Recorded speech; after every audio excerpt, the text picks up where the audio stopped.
Welcome to the Nevis Newscast. Today is Tuesday, 5th December 2017. I am Fredicia Liebert. The Department of Community Development is hosting the 4th edition of Miracle on Main Street this coming Friday, 8th December, in the area of the DR Walwyn Plaza. Miracle on Main Street is an initiative by the department to rekindle a liking for traditional dances, as some were dormant for more than 30 years. Director of the department, Janet Maloney, highlighted the purpose of the initiative. What led the Department of Community Development to have Miracle on Main Street? Because we have seen that some of our indigenous art form has been dormant for years, almost to the point of becoming extinct. And it is important that these art forms were revived, because we see other cultures emerging within our culture. As much as we should embrace other culture, we still cannot lose what is ours, and to lose out or lose track of our indigenous art form. And it is also important that the young people learn them and know about them, and to keep, let me say, sustain what we have. And so that's why we made the attempt to try and revive some of these art forms. To assist with curbing the cultural erosion, the department also enlisted the help of older persons who are knowledgeable of the dances, such as Nampi from Cotton Ground, Miss Jubri from Bands Gut, and Miss Venetia Jarvis, who were involved in the traditional Japanese girls. Recalling past means of entertainment such as Christmas movies on cable, Johnny Walkers, and Cowboys and Indians, Maloney spoke to the embrace we now have of other cultures, but stated that we should not lose our own.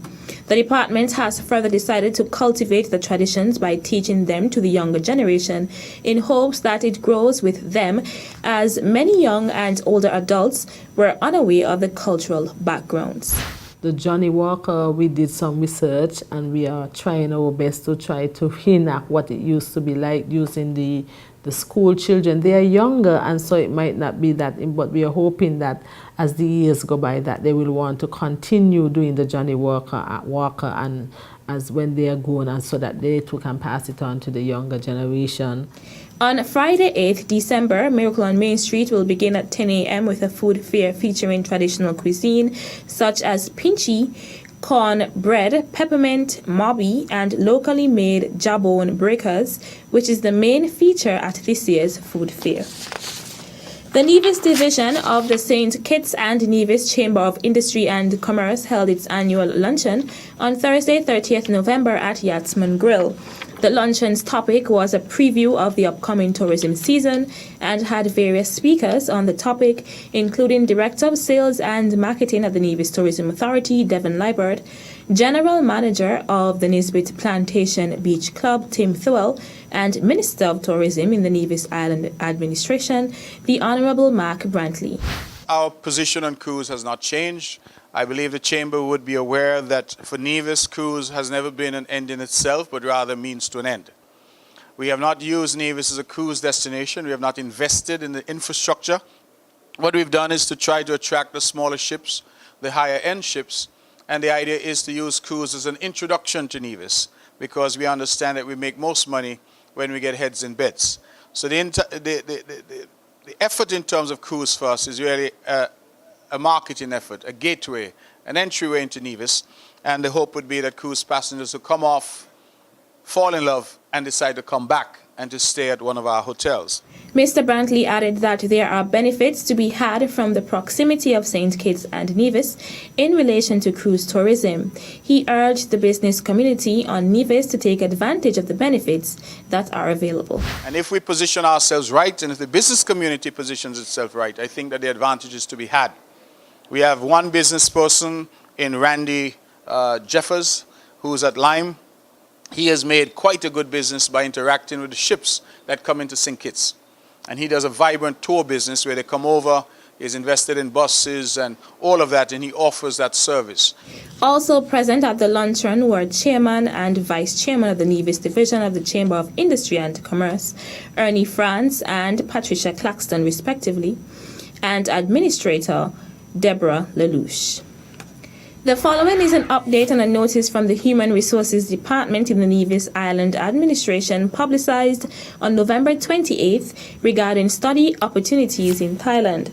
The updated version dated December 4th is in relation to a new deadline set for applicants from Nevis. The Nevis Island Administration's Human Resources Department is pleased to inform you of the following courses that are being offered by the Thailand International Cooperation Agency for 2018.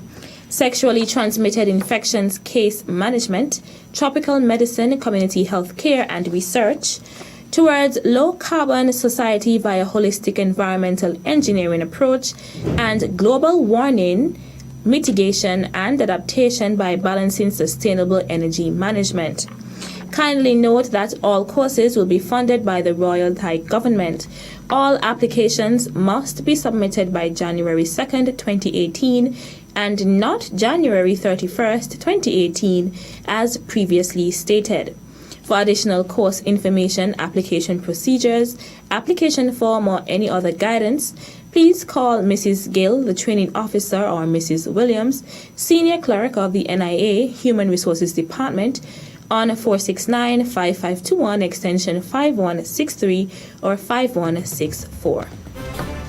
Still to come, single parents graduate from 6-week skills training workshop. The details when you return.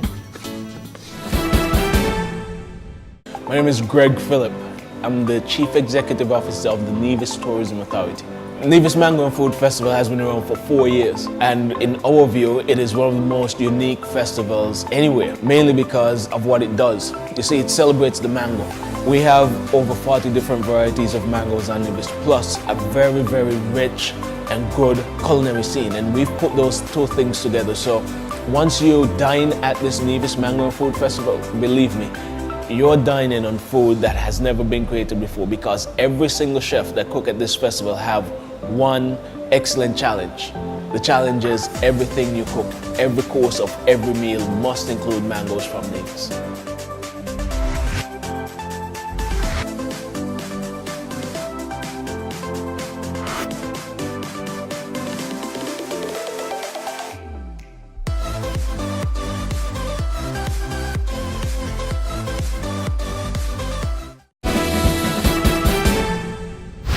Welcome back. The strides made in the Caribbean region in reducing the number of new cases of HIV, as well as the steps taken towards the elimination of mother-to-child transmission (EMTCT) of HIV and syphilis, were highlighted on Saturday, 2nd December, during a high-level World AIDS Day regional event at the St. Kitts Marriott Resort. The meeting was organized by UNAIDS in collaboration with the Pan American Health Organization (PAHO) and the Pan-Caribbean Partnership Against HIV/AIDS (PANCAP) and the government of St. Kitts and Nevis. An indication of the progress made in reducing new cases of HIV includes the validation by the World Health Organization (WHO) that St. Kitts and Nevis, as well as 5 other Caribbean islands, has successfully eliminated mother-to-child transmission of HIV and syphilis. It was also reported that since the launch of the Regional Initiative for the Elimination of Mother-to-Child Transmission of HIV and Congenital Syphilis in Latin America and the Caribbean in 2010, new HIV infections have been reduced in the Caribbean by 55% among children, from 1,800 in 2010 to fewer than 1,000 in 2016. St. Kitts and Nevis's Prime Minister, the Honorable Dr. Timothy Harris, said at present there are just under 300 persons living with HIV/AIDS in the Federation.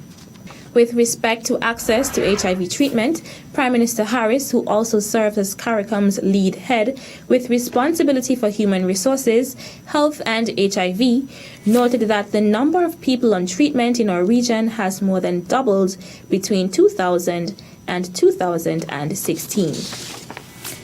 The Ministry of Social Development's Single Parent Support Group hosted a 6-week skills training workshop for single parents on the island. Late last week, the department held a closing ceremony and presentation of certificates for the single parents at the Red Cross building in Charlestown. The facilitator of the training workshop was Water Treatment Officer at the Nevis Water Department, Llewellyn Wilshire. It was indeed a pleasure working with the ladies I look forward to something of this sort in the near future. Thanks one and all to participants all here. And if it passes, it's given to me another time around. I quickly make use of it. Thanks one and all. Permanent Secretary in the Ministry of Social Development, Keith Glasgow, was present at the closing ceremony and said that the training course forms part of the United Nations Sustainable Development Goals. Quality education, that is also one of the Sustainable Development Goals as well. And health, that is also one of the Sustainable Development Goals. So I believe that based on the workshop you had today, based on the training that you would have engaged in, you are helping in your own small way, or some might say in a big way, towards the attainment of the Sustainable Development Goals in terms of promoting gender equality, in terms of health for all, in terms of a quality education for all. And so I wish to commend you. The Permanent Secretary then presented the certificates of completion to the graduates. That's it for this edition of the Nevis Newscast. On behalf of all of us here at the Department of Information, I'm Fredicia Liburd. Thank you for viewing.